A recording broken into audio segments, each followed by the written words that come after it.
Hi everyone. I've had Greyhound since about 2004, so it's a long time ago that I got my first one. And when I decided I wanted to make this video about things to expect when you first get a Greyhound, I thought it would be a good idea to go and talk to some people who have Greyhounds more recently than me and see what they found unexpected when they got their first dog. And I found that these things divided into 5 key categories, and let's have a look at those categories now. 5 unexpected things to expect when you get a Greyhound. The first of these, the one that really stuck out, was that it can be stressful. And I remember actually now looking back on my first one when I brought her home that first time, and she's laying out across the living room floor, taking up most of the space in my little house. I thought, oh my goodness, what have I done? And worrying about that dog, worrying if you've done the right thing, worrying if what the dog is doing is normal, worrying if the dog is okay, seems to be quite a big thing for some people when they first bring that dog home. And I think that's only natural, because we want to make sure that we're doing the best we can for them and we want them to be happy.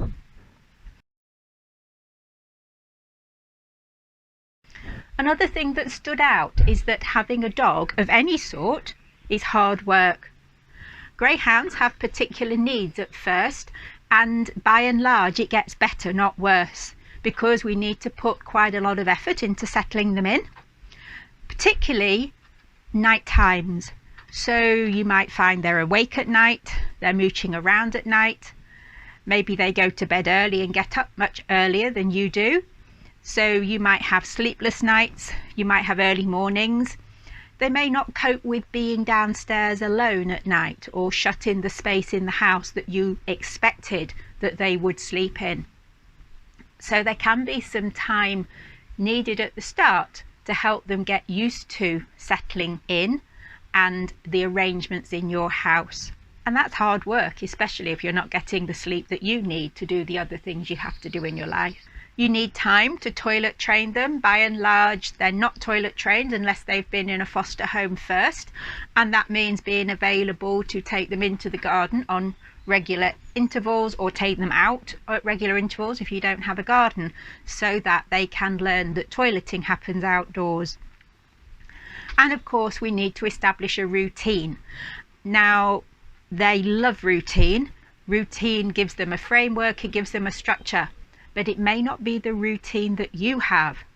And I heard from people who found their dog wanted maybe to get up earlier than they did, or get up later than they did. They didn't want to eat at that time, or they didn't want to walk at that time.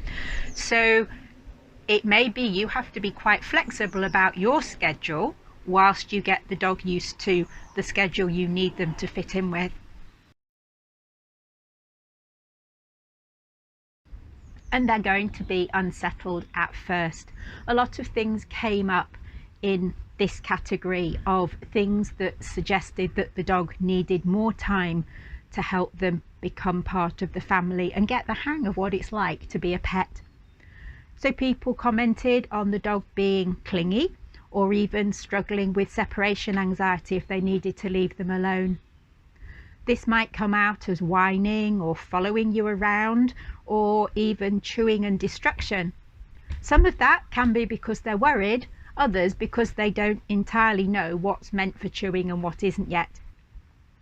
They might be scared of household noises, and a few people commented on how the dog loved to counter surf. They hadn't learned that things on the worktop are not for them, and that they might appear miraculously behind you if you had food and then you step back and trip on them, or they lie in an awkward place and you fall over them, or you're tiptoeing round them because you don't want to disturb them while they're fast asleep in the middle of the floor. So these settling in issues were quite important for people. So the fourth thing, and one that stuck out in a lot of ways, was that a Greyhound may not be like another dog. Some people commented on how they're not like dogs in the traditional way, or that it's like having a giant puppy in the house.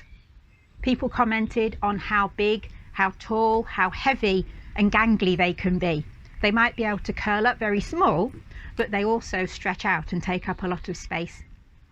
They do tend to sleep a lot, and when they first move into a house they may sleep even more because it's exhausting, because things are difficult and they need time to recover and process.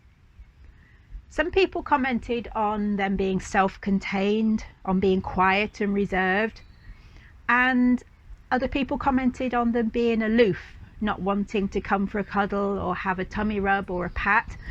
And I think this is part of their background. That may not be how they're used to interacting with people they don't know very well. And of course, at first, they don't know you very well. So it can take time for the personality to come through, for them to start coming and asking for that sort of thing from you, to expect that sort of affection, or even know that they might want that to happen. Sleep was important. They sleep with their eyes open sometimes, and you don't know if they're asleep or not.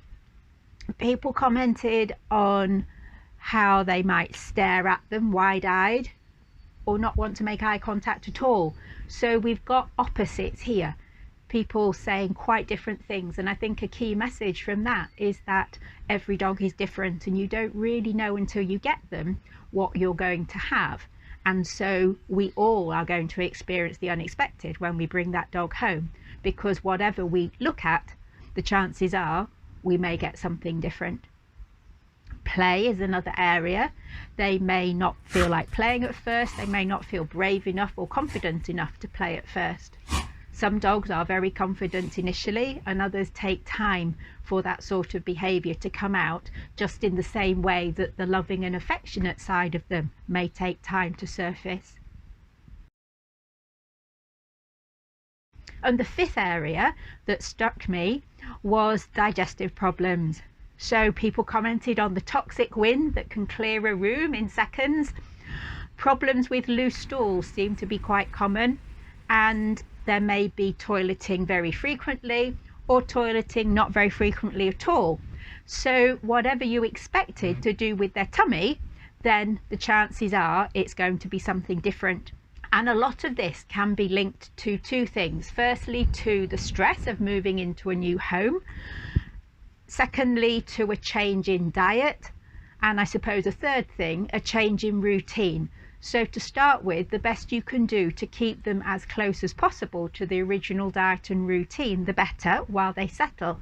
But I think having some sort... Oh, hello Daisy, you brought me Teddy. Thank you. Thank you. So having some sort of expectation around there being some sort of dietary upset to start with is probably sensible. And for that reason, I probably wouldn't change their food straight away. I would give them time to settle and then look at moving them to a different food if you need to. So 5 different things that people found were unexpected when they first got a Greyhound. But with all that, I don't want to appear negative. And other people commented on how quickly the dog won them over. They just need time to relax and to trust. And there is something very wonderful about watching them develop and blossom in that way. And at the end of the day, one is not usually enough. So the thing that you perhaps have to be most careful about, the most unexpected thing, might be that you could end up with having a whole house full of them, like me. That's all for today. We'll be back again soon. Bye for now. Look out for new videos every Monday, and why not subscribe so you don't miss out.